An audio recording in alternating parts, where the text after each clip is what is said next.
So ayun, wala pa rin ang part 48 'no, ng IDSI. So marami na naman tayong naghihintay. Iyon, sa Pinas maraming hindi natutulog at hinihintay nga talaga ang IDSI, ang part 48. So ganoon pa man, ayan, Beyonce sinabihan ni Kalingap Rab na kasi nga guys, inaabangan po natin yung upload ni Kalingap Rab kasi tapos na silang nag-shooting last day. Tapos, siyempre, matagal-tagal na rin walang upload about sa IDSI or Part 48 na nga ang inaantay ng lahat.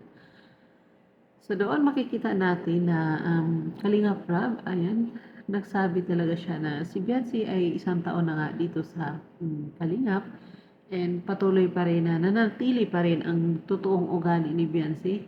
At sinabi pa nga niya na meron kasing iba na napabahayan na medyo maglaylo. So, si Beyonce, kung paano daw nila nakilala nung una hanggang sa ngayon, ay ganun pa rin at marunong din lumugar. About naman doon sa kanyang love team, ayan, wala na siyang komento.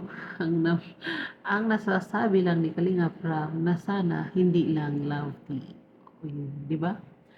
So, ganun pa man, antabayanan pa rin natin at maraming mga BTS nating mapapanood o syempre kung saan-saan natin nakikita at nagbabasa po ako ng mga comment kung saan-saan po nagko-comment po ang mga Team IDSI, ang mga IDSI diehard supporters, no, followers, kung saan yung may BTS na IDSI, andun sila. Pati na rin ako, syempre. So, that's all for now. Thank you so much for watching and this is all.